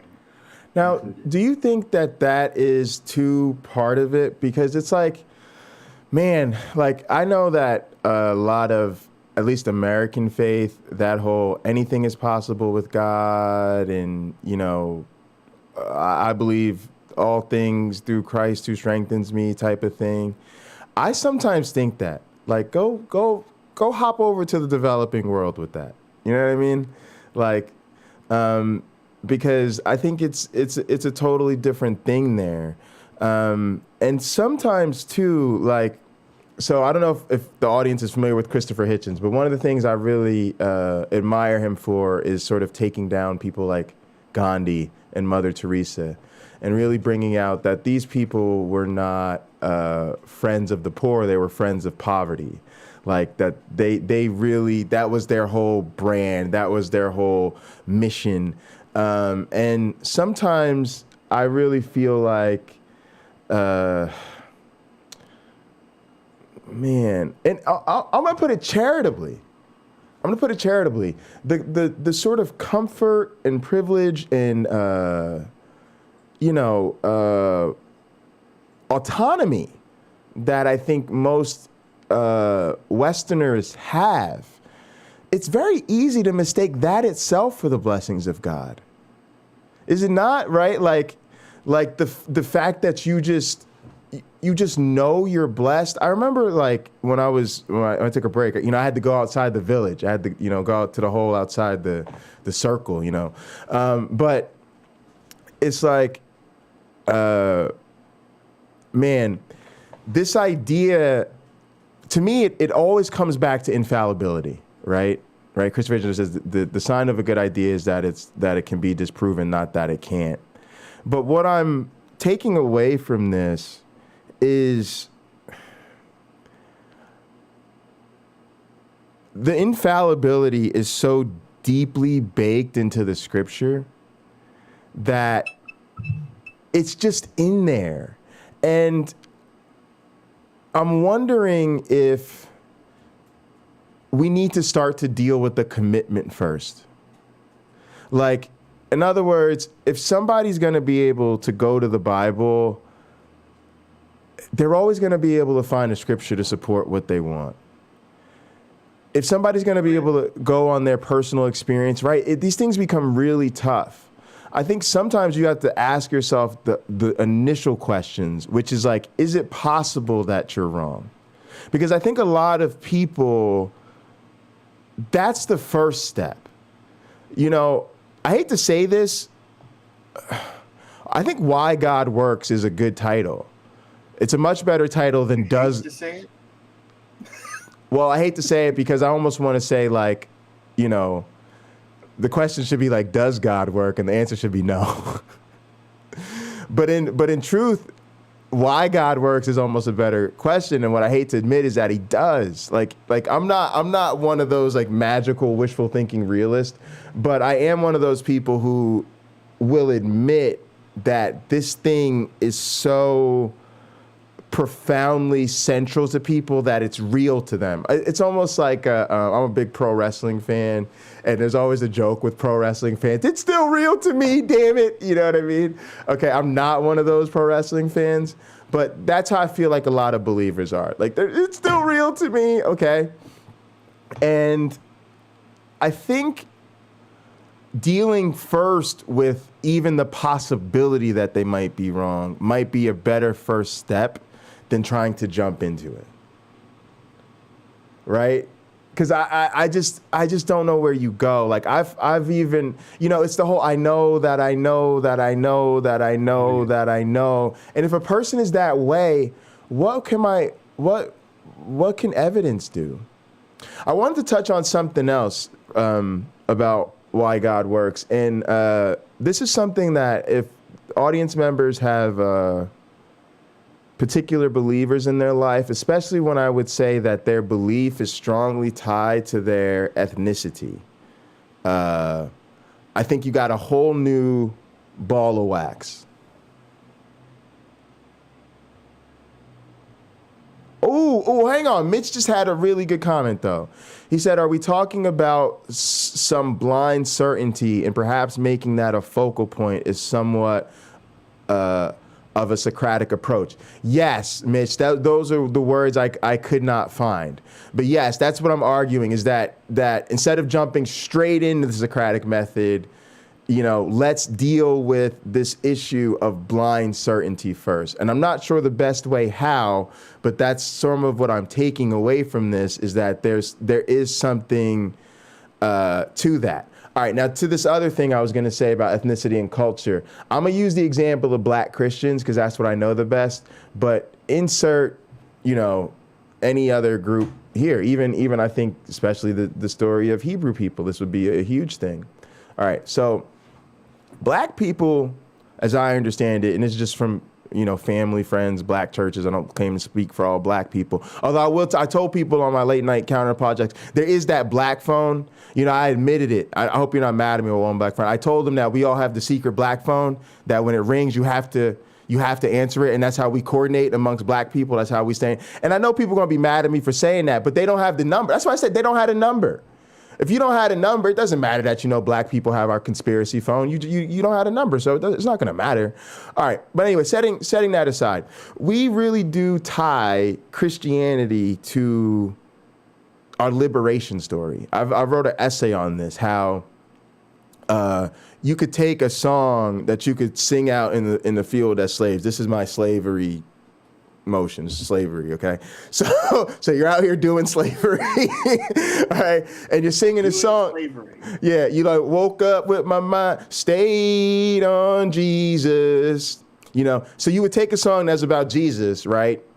And you would instead flip it, remix it, if you will, and it would be stayed on freedom. Literally, you would just excise the word Jesus, insert the word freedom, boop, right? Because those are the songs you knew, right? And the other thing is,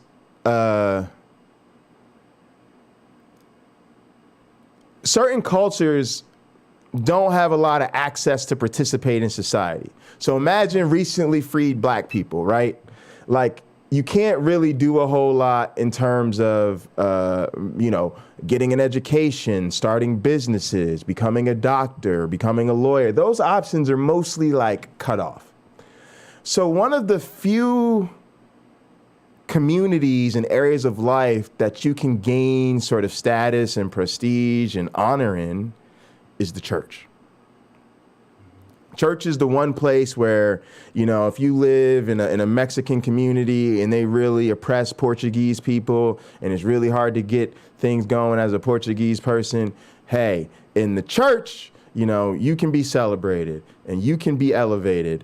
And so for some people, some communities, you have to go beyond the church. You have to go beyond the faith, because if you really want to understand what the church or the faith means to this people, it's so much bigger than that. So part of the reason a lot of my friends and family couldn't let go of their faith is it's like they feel like they would be turning their back on the struggle. Okay, when we celebrate watch night services on midnight, New Year's, right? Black folks, they don't do the New Year's party and what's that? Could all the great things be forgot? I'm messing up the lyrics. You don't know. Yeah, well, we don't do all that. We be in church from about 10 p.m. to 2 a.m. and they have a watch night service. And the idea is that you're supposed to be watching for midnight to hit, because that's when, you know, the slaves were freed. Right? It was like New Year's or whatever. So that's where watch night service comes from. Okay. If you look at a lot of black leadership, okay, your Jesse Jacksons, your Al Sharptons, can't stand these people. I just think they're charlatans. Not that I can't stand them. I just think we need black leadership that's not tied to this. Right? That's what I'm tired of.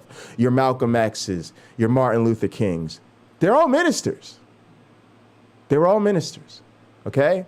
So, and matter of fact, I'm gonna give you another layer to it. For a lot of people of color, like some are like your Buster Sories, your Reginald Jesse Jacksons, these people that are political figures in the black world. They're sometimes MSNBC commentators, or they have some sort of political action coalition and stuff like that. The church was their path. If you look at a lot of majority politicians, you know, their path is they went to law school, then they clerked for somebody, then they ran for school board, and they like worked their way up, but they could go straight into the civic life. They didn't have to BS. They had to straight into the civic life, and then they worked their career up. For a lot of even current, today's black political leaders, the church is the avenue to political influence. Yeah. Right? So if we don't appreciate those like deeper ties, we're going to be not as productive, because we're not, my teaching mentor, when he talks about these things, he always talks about, you got to figure out what's at stake for people. Not just what they believe, not just their theology, not just what ideas they hold on to, but like, what is at stake for them in letting this stay? And so I just wanted to touch on, for a lot of people, I imagine a lot of Israelites and Hebrew peoples, they're the same way, right? Their faith, they tie to their narrative of slavery. You know, I don't even think that story's true, but imagine if you did, or imagine if it's just baked into your culture's identity. So when you talk about, well, I don't know if I believe, you know, Yahweh, this, that, or no, whoa, right? It's a whole nother level. So that's kind of my thing too, because I think that's part of why God works, right? God works by getting embedded into your cultural narrative. Yes, identity. That's the key to any of this working, is to make it a part of the individual's identity. When you can do that, you've essentially made it inseparable from the individual. And if you want to offend, that is a fantastic fast track to offending the crap out of people. To say, oh, sorry, this is trying to save my life. No, this is good, y'all. We're a welcoming community. Your medical needs are accepted here. They're not a problem. I stepped away and took the pill. That's good. Got my blood sugar down back into range. my high range is 170. Whoa. Mitch just dropped. Sharpton was James Brown's tour manager. A little factoid for what it's worth. That's a very interesting factoid. He was also a boy wonder preacher, and I actually met Al Sharpton, and he signed the book Go and Tell Pharaoh for me. I actually think I think he's a nice guy. But let me be clear about how God works. This is how I see God working, and it bothers me, right? Think about paying attention to the hits and ignoring the misses. What I don't like is, some poor unarmed black kid gets shot down, and finally, the people who did this in cold blood get convicted, right? And instead of, us really talking about the law and justice and progress, no. Al Sharpton's there with them every day. And when they come out of the courthouse, Al Sharpton's got their hands raised, and the first thing he does is he goes straight to the podium. And before we even hear from the mother, before we hear from the lawyer, before we hear from the judge, we got to hear from Al Sharpton. Praise the name of my main man, Jesus, because justice is with us today, and I'm sitting there like, no. First off, separation of church and state, this is inappropriate. Second off, if we were God's people and so favored by the Lord, maybe we wouldn't have been slaves. Maybe we wouldn't have been, maybe they wouldn't kill us. Maybe we would have got shot down in the first place. I'm not letting you have that. Yeah, see, yeah, there you go. Who he loves. So of course that right there is all the proof you need. And wait, is it Deuteronomy 22? Are you saying, oh, I see what you... Read Deuteronomy 22. See, I was wrong. That's all you need to do. See, I was wrong, y'all. I was wrong. See, what I didn't realize is black people truly are God's favorite people. I just had it all messed up. Slavery is evidence that Jesus loves us. But you see what I'm saying, right? Part of how it works is like, and you can't even get a win in court without attributing it to Jesus. Never mind the fact that this young man should have never been killed in the first place. What does Ketanji Brown Jackson do? I love me some KBJ. Like she's cool, right? She's sharp. She's deserving. First black woman that's going to sit on the Supreme Court if them boys don't come after her first. But no, seriously, what she's doing is historic. But at the same time, it's like, every single time they put her in front of a microphone, she spends her first 5 minutes thanking Jesus. Oh, I just want to thank God for this opportunity to get me through law school. And I just want to praise him for all of his blessings and all of the many, many people in my life. And again, like, am I like real angry at her? No, but to me, it sends a bad message, and it sends a subtle message like, hey, black folks, you could get here too. You're welcome in this. You could get to the highest positions in society, black folks, if you bend the knee to Jesus, right? I don't think that. And part of disagree. I mean, you could disagree. But I'll also say part of it, I think that was strategic. I think they picked her because she's a Christian and she would, fly the Christian flag. Go ahead with your objections. I think now that she has that job, she will make decisions on historical things that may be historical, not just part of history, but like, wow, this is a game changer for human rights or something of that nature, or for the law at large. I think she'd probably just say she's just a person doing a job. Being a Supreme Court justice is a job. And lots of people in history are going to have that job. And they're going to have to make some very difficult decisions. And some will be simple decisions that just took a lot of bickering to rise to that level. But I don't think there's anything wrong, Pocketlocker, with her expressing her faith and giving God the glory for getting there. I'm happy to sit back and smile as I roll my eyes, and fine. It is what it is. And just like anybody else, when they find their car keys, when they find their car keys, I should not have waffles without sugar-free syrup. I had just a little non. Just a little bit. It's messed up your whole day. It's messing up my good nature my whole day.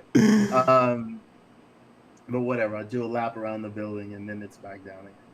So I think she's fine. Anybody who stands up there, like if they're giving a speech, they won some award at the Grammys or something, and they thank God, and then they go back to whatever bad habits they had before after the speech, and whatever good habits they had before. Fine, go ahead and celebrate your success. You worked hard for it.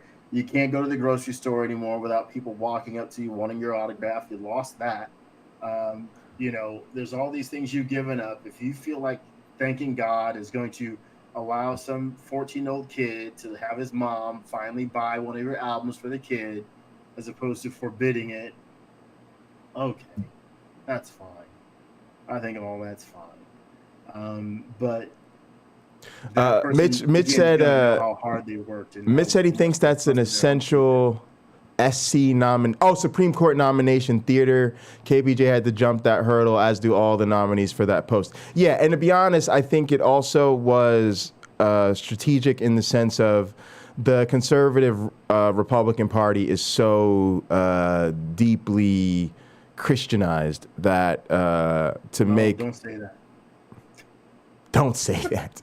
Finish your thought. Don't spit the facts. No, I just think that's not a fact. No, I don't mean in terms of like their life. I mean in terms of their virtue signaling. What I'm basically getting at is he would have nominated somebody that wasn't a Christian or wasn't a forward Christian. I just don't think they would have been confirmable. And I think he made a strategic decision to go with somebody that was tolerable. If he'd have nominated a Muslim black woman or something, it's just been a whole different story. So I'm just saying it was practical, and I get that. And also to speak to your point, I'm with you in the sense that when I actually see these things, I just eye roll and let it go, right?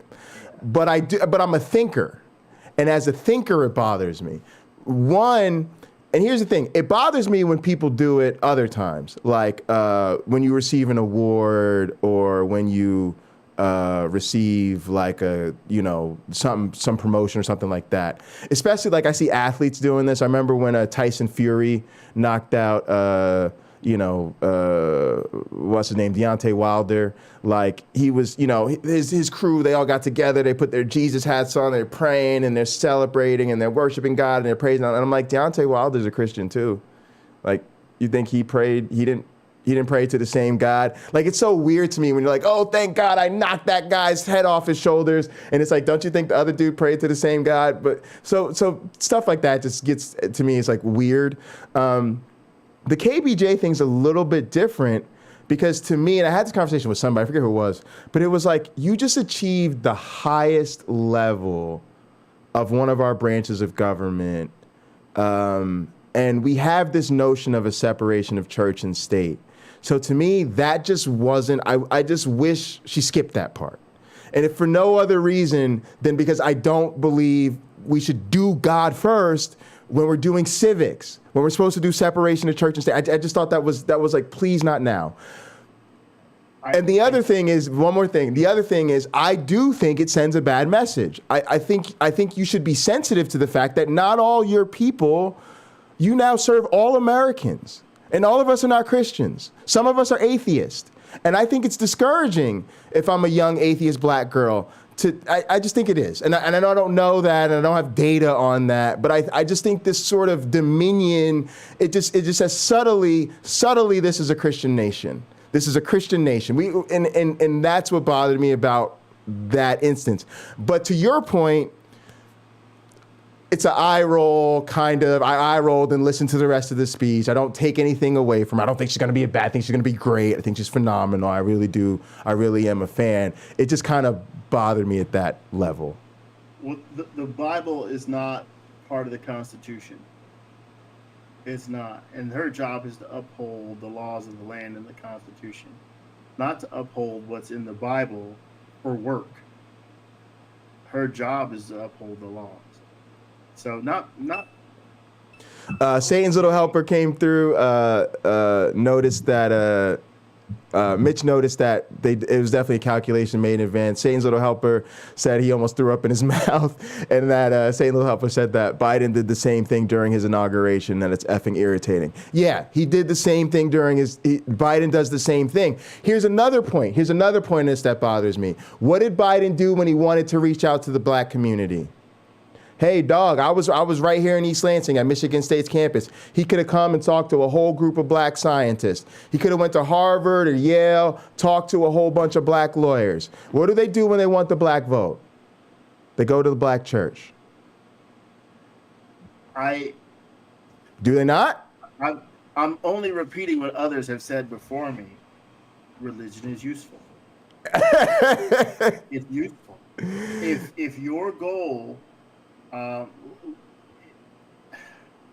okay, so let's go back to last week when I commented on the scripture in Jeremiah where it's talking about how, or was it Jeremiah? I forget now. Maybe Nehemiah, where who told you to bring these sacrifices? I think that's Jeremiah. Like they stink in my mouth, in my nostrils, something like that. If you wanted to get people to stop sacrificing animals, you write something like that, and he said, this is from the Lord Almighty God.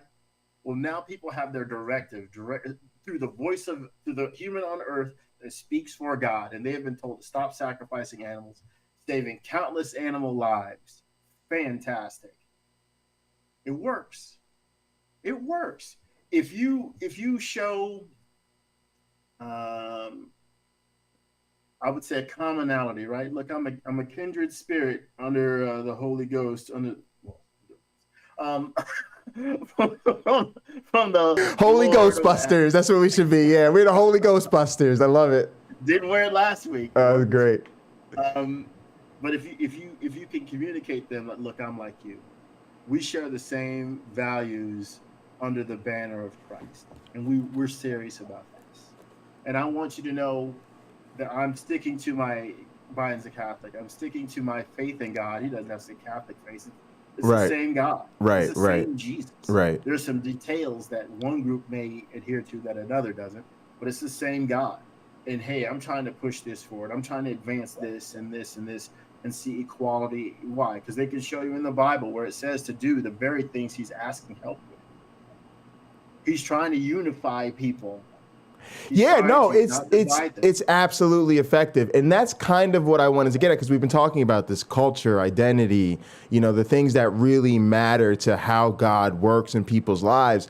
And this is one of the areas where, again, I always try to ask myself this question: what does progress look like? Right?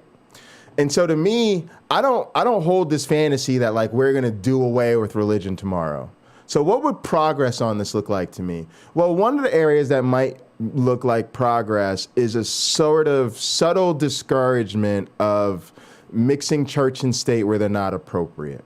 And something that might look like to me is just sort of an awareness, hey, not everybody jives with this stuff. You could come up with a very nice civic speech, and you don't have to like preach a sermon at the beginning of it. I would consider that progress of a sort. Another progress would be, I don't know that I could stop politicians from going to the black church to get black votes. And I don't even know that I would suggest that they should. But again, progress to me would have been like, well, at least visit the end, go to some of the other organizations and highlight them as well, right? Not just the church. And then from the church's perspective, it would be cool. It's great if the politicians come to the black church. Matter of fact, you should celebrate that, right? Because if they don't, then it's almost like they're ignoring you. And I would say that that's good either, right? Black church has an interest and they're an organization, they're part of the community. So, right, you'd be damned if you do, damned if you don't, right? Because if you just ignored all the black churches on your tour, we'd be like, that's a little shady too, right? You know what I'm saying? Just to keep it real. But progress would look like, okay, Joe Biden, you came to talk to us at our church. We got with you, you Catholic, we're Pentecostal, Baptist, Methodist, whatever, but it's all good. It's all good. Okay, but now we're going to hold you accountable. Now it ain't just enough to come in here and cross yourself and tell us you worship the same Jesus. Now you said something about student loan debt forgiveness. When you came to the church, you was talking about what? Student loan debt forgiveness. We want to hear that. Hang on, we need some more. your blood sugar going up. We need some more. We need some aid, right? Like, in other words, I would love to see churches not just celebrate that the politician came here and talked to us, but now say, we're not going to just let you come here and talk to us. We're going to now hold you accountable for the things you said, right? And to me, a few of them steps, a little less public preaching when somebody gets something, you know, a little bit more you visit other leadership communities in certain cultures and not just the church, and a little bit the church holds people accountable if they do want to sort of, you know, go to the church to gain support. To me, I would be like, we're headed somewhere I would call the right direction. Mm-hmm. Again, I'm going to go back to it. Sure. Religion is useful. Hella useful. If I ever run for public office and my opponents use this clip, they are doing exactly what I'm saying. It's useful to them because it's like, look, he thinks he's using his atheism to manipulate you. No, you're using your faith to manipulate them. I'm calling you on it, and you're using the clip anyway.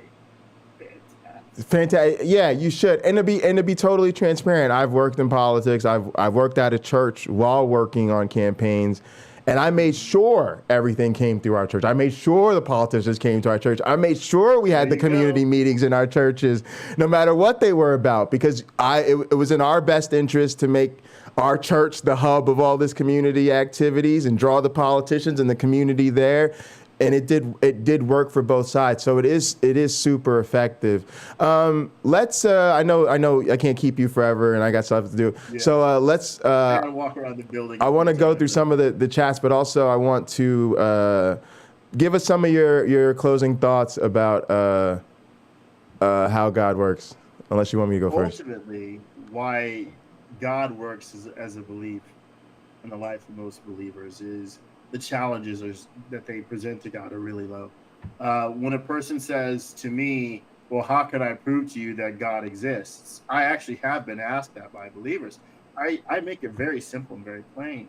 Sure, tomorrow morning at 9:15 a.m., every sick child in a children's hospital around the world is miraculously healed and walks out of the hospital healthy with their families. They no longer have to suffer. And you guys thought lighting a napkin on fire would be impressive. I've already talked about why lighting the napkin is harder than lighting the pile of wood, the lack of wood alcohol that the guy got, that the prophet received. So not everybody can be Elijah.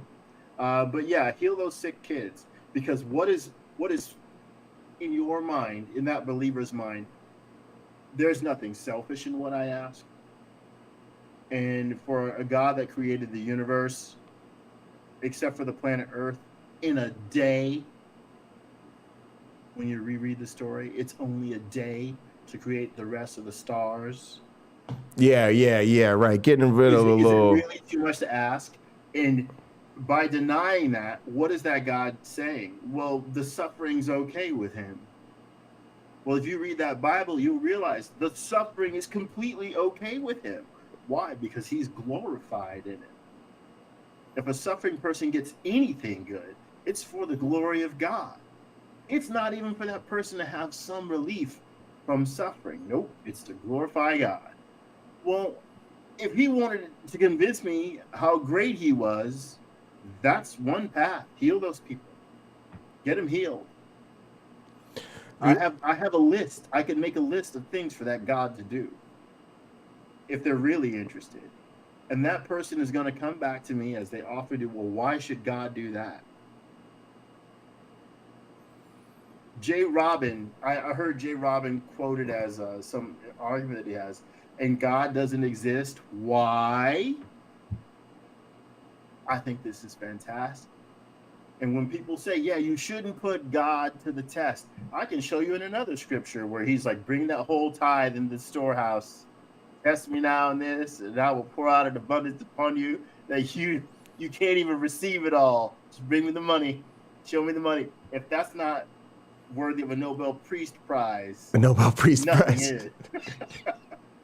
Nothing is. So for me, I really do think that the people That's your wrap it up music. It's like, yeah, it's like time. Okay. That's so funny. If any of our viewers are presented with that question, what would convince you, or why don't you think God exists, or what would be a sufficient test for proving that God exists? I mean, surely don't worry about what I said unless you think it's sufficiently clever. You're going to have your own ideas about how you would like to see the world changed, how you would like to see the world be a better place, and why would it take any amount of time or effort at all for a just God to complete? It should be like Thanos and Tony Stark snapping their fingers in those stories. It should be something that is happening virtually instantaneous right before your eyes, and it's probably going to feel pretty amazing to see all those sick kids laughing and playing with their families again, as opposed to being tormented by something like leukemia or cancer, or having any number of diseases plaguing them, causing them to be in a room where they can barely walk down a hall, or having tubes running in and out of their arms. You have to agree, it is perfectly acceptable for the God of the Bible to look down on the earth and see all of that as perfectly acceptable. Or he could have just wrote in the sky, "See you later, COVID. Love God," and then the virus is just gone. I'm forget going to church. I'm starting a church tomorrow. Forget going to church. I'm going. Forget my PhD. I'll burn it right now. I'm going back to school for theology. Starting a mega church. What? If that happened, would you need to? I would do it just out of love, just out of service and devotion, just to show my appreciation. Yeah. Oh man. All right. So for me, I just want to say that I think this is really important, because I think that I love to dive into the arguments and the evidence and the debates and the questions. And I think in some sense that stuff is, if not useless, far less important to real practicing believers than what we've talked about today.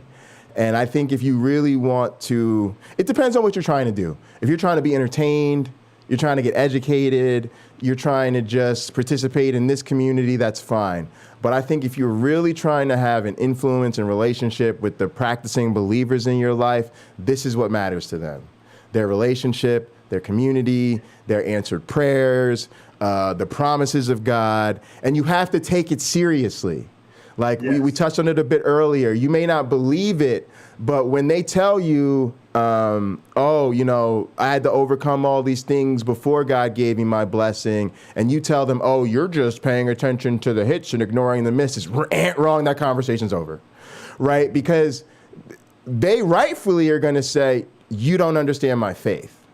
Right? So we have to start to ask ourselves better questions.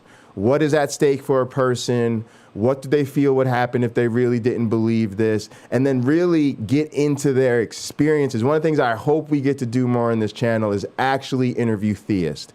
Hopefully, I'm hoping Rebecca's one of them. But if we get to do stuff like that, you will notice, hopefully, there will be time for us to get into maybe our counterpoints or maybe some of the challenges we have with it. But I want to listen.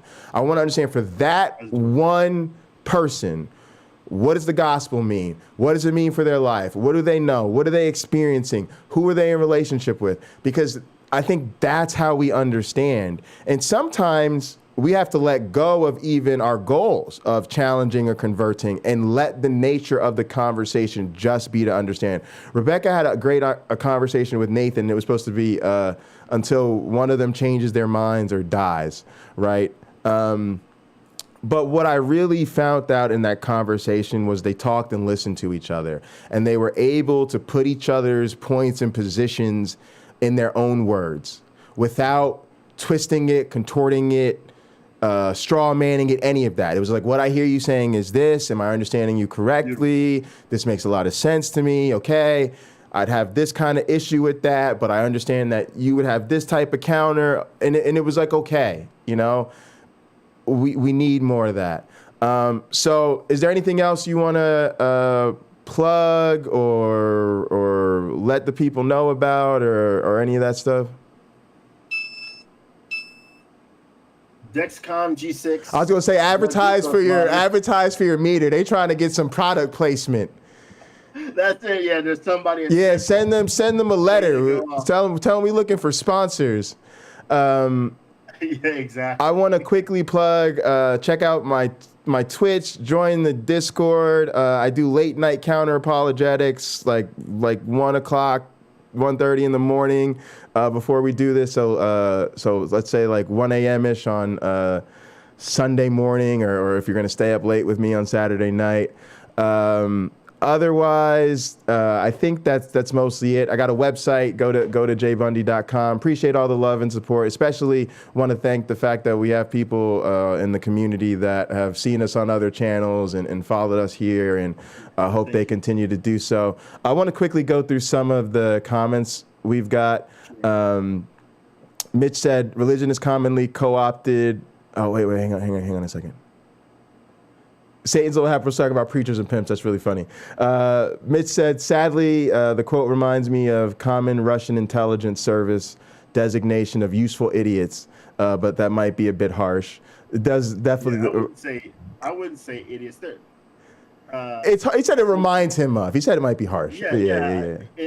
And I think we're dealing with people who are very hopeful in something that may not be the best investment of their time. But again, for some, it very well could be the best investment of their time because they feel, this is not to poo-poo it, they feel useful. Like, oh, okay, I'm needed here. Wow. That's actually that's a super important point that we didn't really touch on as much. That not only is religion useful to the person, but for a lot of people, it's purposeful. And they feel like they're pouring into other people's lives. They've got a role. So not just that's useful to them, but it makes them feel useful. That's a really great point. Paul would say it's Christ in them. It's proof. Yes. They weren't initially like that, but they're like that after investing in them. Mitch said, religion is commonly co-opted by political strategists to further whatever the cause du jour is, nationalism with an orthodox backing, as a current example playing out in Russia. Couple things here.